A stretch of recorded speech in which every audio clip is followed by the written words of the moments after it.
G'day folks. Well, she's cold and she's wet and winter's hit. There is snow forecast for the mountains. It's only just stopped raining. Oh, and I wanted to go on Sunday. Well, they're saying it's going to be a real mixed bag Sunday, so we'll just have to wait and see, guys. And play it by ear. Speaking of ears, I've had them lowered. Yeah, I've had a haircut, folks. Got rid of the mullet, and I'll tell you what, I'm feeling it up the back of the neck. God, it's cold. But it was getting to the point where it was just shocking. It needed to be cut, so it feels good, but yeah, not a good time of the year to be doing it. So yeah, alright. Now, we've got some extra private practice days coming up, folks, so it's not all lost if it rains Sunday and I don't get to go down. The following Saturday, there's another one at Simmons, but if that fails, the following Saturday, there's one at Baskerville, which is down the southern end of our state, and that's the one I showed you there a while back, which has just been resurfaced. They did that over the new year, and they've done a beautiful job of it too. It's just silky smooth, and that's the one I'm really keen to get down, you know, folks. I really want to test it and give it a real go down there. I feel that that's the one I want to go to. It's got to be a nice day though, if I'm going to go. I'm not going to go if there's a chance of a shower or it's a bit dodgy, because it's a 2.5 hour drive each way, and I sort of I want a nice day to take it down there. But if it's a bit dodgy Sunday, I'll still go, as long as it's not just sort of pissing down with rain. Yeah, so I've been just polishing and fiddling around with it, just getting it ready. I've done a fair bit of this week with work. I've done a pretty tough job. I poured a lot of concrete on Wednesday, and it was about 8.5 metres by 6 metre with a continuous step. I had to sort of box into it, and that was a big job that day. It really knocked me around. And yeah, I sort of needed yesterday off and today off to sort of get over it. Not getting any younger, you know, and I feel it in the back and all the muscles and that. Yeah, it's a tough gig, concrete. Ones that do it full time, she's a tough gig, it really is. But, you wouldn't want to be doing it, you know, for a lot of years. I reckon it would really ruin your back. But anyway, I've actually had a little niggle, guys, of a leak, and I'll show you. It's actually in the, I thought it was the power steering, not the power steering, the rack giving me trouble. But it turns out, and I only just found out the other day, it's the power steering pump. It's leaking in under here, like where the shaft is going into the body, and it drips down onto the rack, and I've been thinking it's been leaking out of there for probably around sort of 6 months, and it hasn't. So that's a win. I found out the problem, but I'm not too fussed because I've got a spare one. So if this one really starts to leak a lot and sort of flicks it around everywhere on the weekend, I'll swap it out. But if not, I'll leave it, and I've got a little rebuild kit coming for it. So I'll do a vid on that and show you guys what the process is on it. I've done a little bit of learning about it, and got a bit of an idea on how to do it. So we'll dive into that one and rebuild it. But other than that, there's no other leaks. It's all looking really good, and just doing a bit of a polish on it at the minute, getting it nice and clean again, and yeah, ready to rip raw. Now the water meth, I've mixed some up. Now, I've used a couple of 4 litre containers, so that's given me 16 litres of water meth. Now I tested it because I wanted to make sure whether it was flammable or not. Yes and no, that's my answer. If you throw a capful in the fire, yes, it will ignite, but it's very sluggish, very slow burning. But if you try and burn it on its own, which I tried in a little cap with a match, no, it won't burn. So if you get a fire in the car, Yes, it will catch a light, I suppose, and burn very slowly, but if you get a naked flame on it, no, it won't burn. So yes and no is the answer on that one.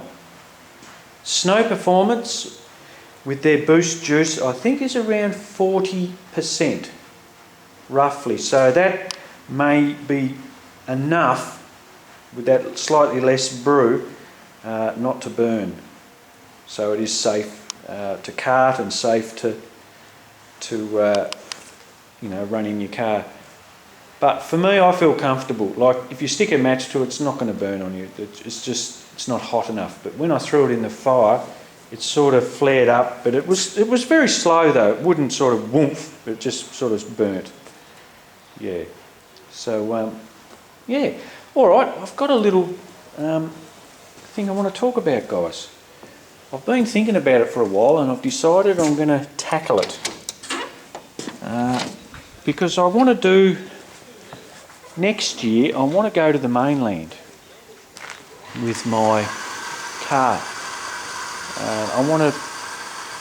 There's a fella over there that's got an automotive business, or has just started one, and he's got a dyno and all that jazz, and he's into circuit racing too, and he's offered to put the car on the dyno, and we have a bit of a play around with it, and it'd be nice if we could tee up a time to go and do a club day as well. Spend a few days over there, and sort of a bit of a bucket list really. I've always wanted to do it. Well, I'm going to enclose the trailer. That's what I was getting at.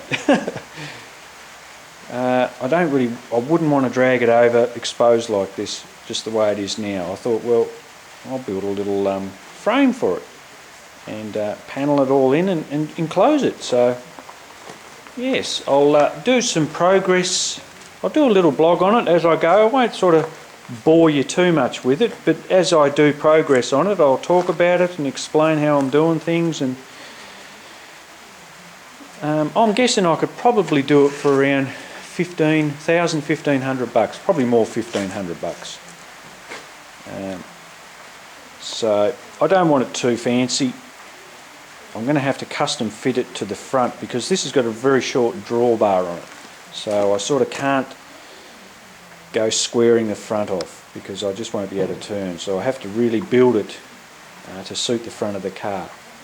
So it can be done. It can be done, but it's just that'll be the challenge, is the front piece here to fit it in. So when I drive the car up, I don't have a lot of room around the front. That's the whole thing, and so I can turn and back it up without jackknifing it and damaging the car or the trailer. So with the car on at the minute, it's fine. I've got plenty of room. It's not an issue. So I've got to really build the front of it to suit. And yeah, I'll do a slope top on it, and I was thinking around the inside height around 1900. At this stage, I'm sort of thinking 1.9 metres high. I may go 2 metres. I don't want it sort of too high on the outside, but look, I'll work that out. I'll see what other people are doing and get some advice off them. Just get an idea. I want to put a small access door in here because that's where the door is on the car. So when I open the door, leave this door open on the trailer, and then I can open my door and sort of jump straight out of it. Which should be a good idea really, doing that. So yeah, just little things like that, and I'll have a lid that comes up, not a gas one or anything, just you lift it up, put some aluminium poles, maybe some outriggers with some tent pegs, and yeah, and then got a bit of an awning underneath. And if you want, you can lift the ramps back up with the door open, and you can sit there if you want to underneath, get out of the sun or whatever. And I might put a little shelf or two in here and try and mount my spare tyre on the wall there somewhere, just things like that.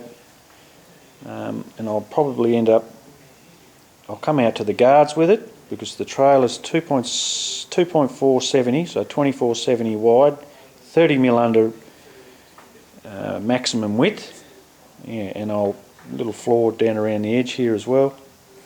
But I'll show you guys, you know, all the steps and keep you all informed on that little project that I'm going to tackle in the next few weeks. So yeah, I'll still be able to use it as I'm building it. I've actually seen another guy, he was doing the same thing, building a enclosement for it, and he had just the frameworks building, you know, he'd halfway built it and he was dragging his car around still using it. So it doesn't limit you. You're not, once you start, you're not sort of, it's not useless until you finish really, and then it's all ready to go. Alright folks, well it's just a little update for now, and keep you all in the loop. I'll do a little video on my carburettor that I want to share some of my tips to get them to work really good, because I've seen a few people struggle with them, especially starting to lean out up top, and I think there's a few little tips that you can do to get great fuel delivery, and so you don't have that issue up top, because that's nothing worse with a turbo or boosted engine is running lean up top.